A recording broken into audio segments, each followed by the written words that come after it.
ibigay yung kalahati dun sa ibigay yung kalahati dun sa bata, sa nanay, ibigay yung kalahating katawan ng bata dun sa isang babae. Kaya nga, yun ang sabi ni King Solomon. And to make the story short, biglang umawat yung babae, sabi ng babae, yung isa, pabor, sige, akin na yung pabor ako dyan sa ganang sistema. Pabor ako dyan sa ganang proseso. Ngunit dahil yung isa ay totoong nanay, sabi niya, hindi siya papayag na ganan, ibibigay na lang niya para hindi mapahamak yung kanyang anak. Kaya nga, ang isang nanay talaga, kaya ginamit din ng Isaiah o ng Bible at inalintulad ang pag-ibig ng Diyos sa pag-ibig ng isang nanay. Eh kasi unconditional love. Na parang atin po itong nararanasan araw-araw. Amen po ba? Na tayo'y laging mahal ng Panginoon at yung pag-ibig niya unconditional. Ano man yung ating pagkakamali, ano man yung ating pagkukulang, lagi tayong mahal ng ating magulang. Pangalawa po, hindi lang unconditional love, kundi yung unparalleled forgiveness. Hindi lang tayo minamahal, kundi lagi pa rin po tayong pinapatawad ng ating Panginoon. Ng kagaya ng ating mga nanay, lagi tayong pinapatawad. Naalala niyo po nung tayo ay naging sakit sa ulo ng ating mga nanay. Ako po, talagang nagpapasalamat ako sa aking nanay dahil may nanay ako na handang patawarin ako. Sa dami ko na pong nagawang kasalanan sa aking nanay, sa dami na pong nagawa kong kalokohan sa aking nanay, sa daming luha na naibigay ko sa aking nanay, pero nandiyan pa rin yung aking nanay na nagpapatawad. Parang ang ating Diyos po, di po ba? Lagi niya tayong ini-invite na lumapit tayo sa Kanya. Lagi niya tayong ini-invite at sinasabihan na humingi lang tayo ng tawad, patatawarin niya tayo. Patatawarin niya tayo. At hindi lang man po unconditional love na parang isang nanay, hindi lamang po unparalleled forgiveness, kundi unending acceptance na lagi tayong tatanggapin. Lagi niya tayong tatanggapin, ano po. Ano man ang ating nakaraan, ano man ang ating mga nagawa, ano man ang ating mga kasalanan, bukas palad pa rin na tayo'y tatanggapin at yayakapin ng ating mga nanay. At ganun po inilarawan ang pag-ibig ng Diyos sa isang nanay. Kaya nga po yung ating selebrasyon ay kung saan ay ganun din po yung ginawa ng ating Panginoong Hesus. Inalay niya yung buhay upang ipakita sa atin yung kanyang pag-ibig, upang ipakita yung pagpapatawad, at inalay po ng Panginoong Hesus ang kanyang buhay para po tayo ay muling tanggapin. Kaya nga kung tayo po ay may mga problema, kung tayo may mga kabiguan, kung meron po tayong mga kabigatan sa ating buhay, sabi po dito, when you suffer from a broken heart and lack of hope, there is someone who wants to walk with you. At ang pangalan po niya ay Jesus. His name is Jesus.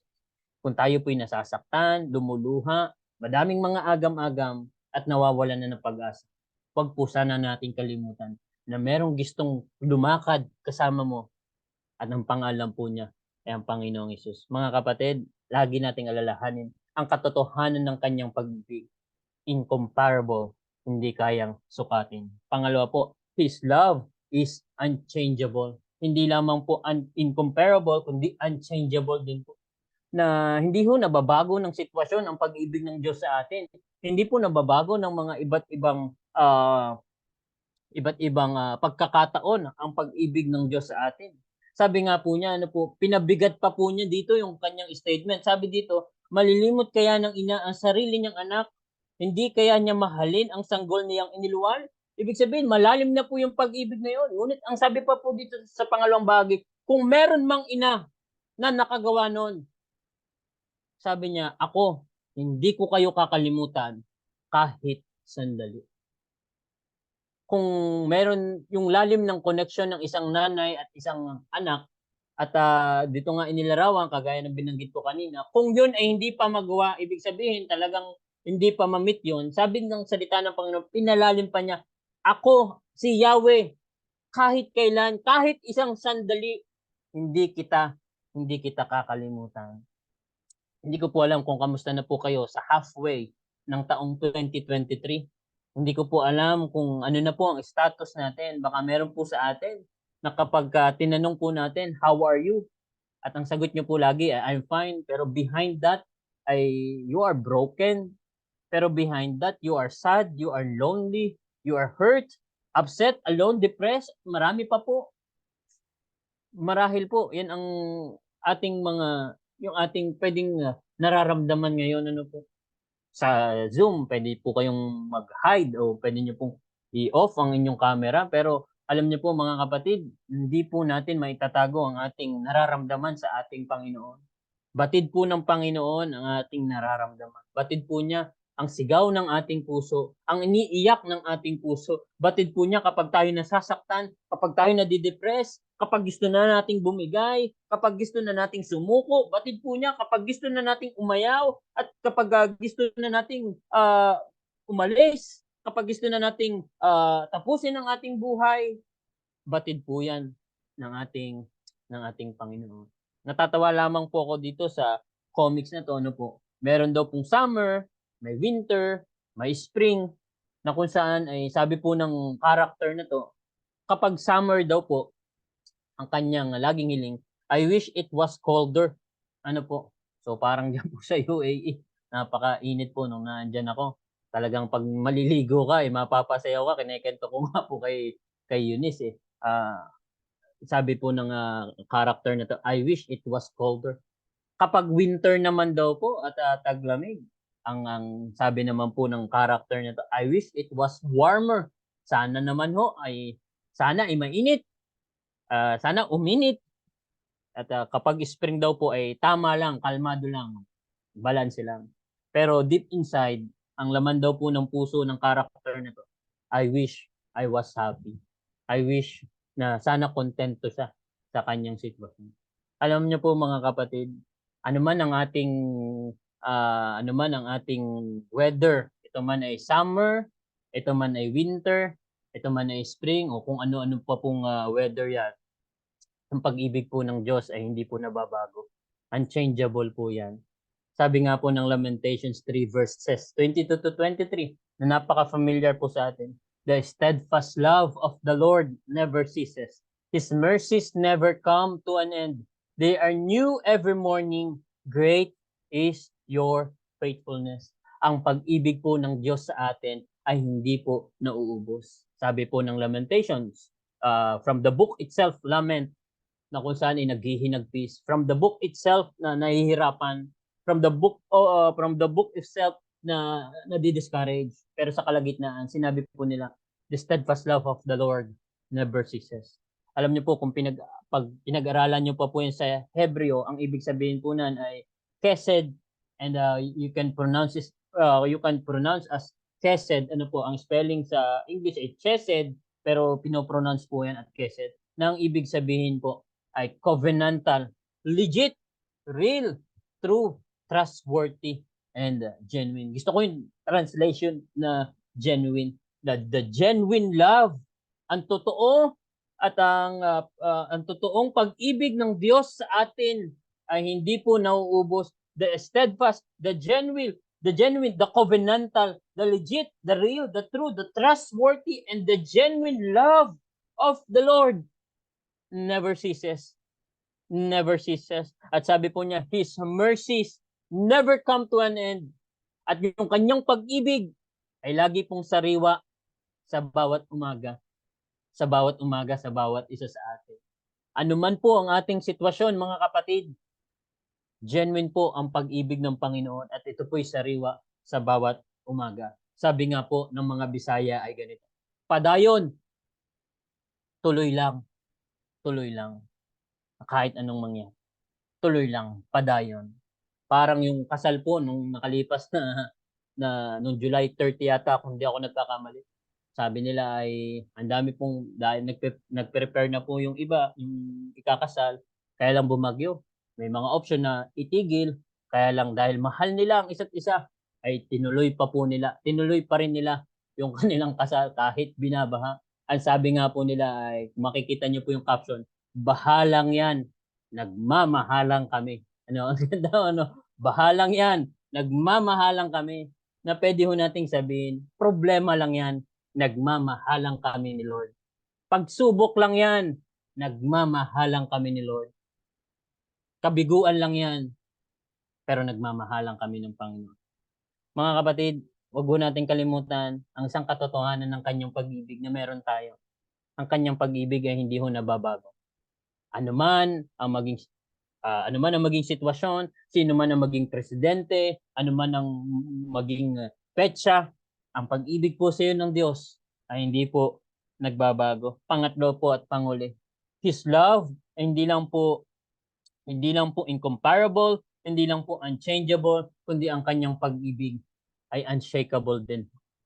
Na hindi ho na hindi po kayang agawin, na hindi po kayang guluhin. Ano po, sabi nga niya sa verse 16, hindi kita malilimutan, Jerusalem, hindi kita malilimutan. Pangalan mo'y nakaukit na sa aking mga palad. Sabi po ng English Standard Version, see, o sa malalim na translation pa, behold, I have engraved you. I have engraved you. Nakamarka na po tayo sa kamay ng ating Panginoon. Alam niyo po, ang ganda ng pagkakasabi dito. Kasi nung unang panahon po, yung mga marka o yung mga tattoo, sa madaling salita, ano po, yung mga tattoo po ay ginagamit po yan para sa identity. Kapag ikaw ay isang alipin. Halimbawa, ikaw po ay pinambayad dahil sa utang, ikaw po ay tatatakan nung nakabili sa'yo. Ano po, o ikaw ay pagmamay-ari na niya. Kung ikaw naman po ay na-conquer sa isang gera, kukunin ka nila, magiging slave, at tatatakan ka po nila bilang sila na po ang nagmamay-ari sa iyo. So yung tattoo nung unang panahon, ang ibig sabihin po nan ay para sa slave. Kaya yung isang metaphorical expression na ginamit po dito ni Prophet Isaiah, na sabi ni Yahweh ay, I have engraved you. Ikaw ay nakalagay na sa aking mga palad. Hindi niyo po ba napapansin? Binaliktad po ni Yahweh ang sitwasyon, at makikita po natin ang grace dito. Sa halip na yung bansang Israel ang magtatatak ng pangalan ni Yahweh, in His expression, ang sinabi po niya, si Yahweh mismo ang naglalagay ng ating mga pangalan sa kanyang palad. And what a grace! Anong klaseng biyaya yun? Na kung saan mismong yung mga pangalan natin ay isusulat sa palad ng ating Panginoon. At take note mga kapatid, kapag nakasulat ang pangalan sa isang palad, ito po ay dapat laging inaalala. Kaya nga po yung iba, di po ba, kapag nag-cheat sa isang exam, di po ba, yung iba sinusulat yung sagot sa palad para hindi yung makalimutan, di po ba?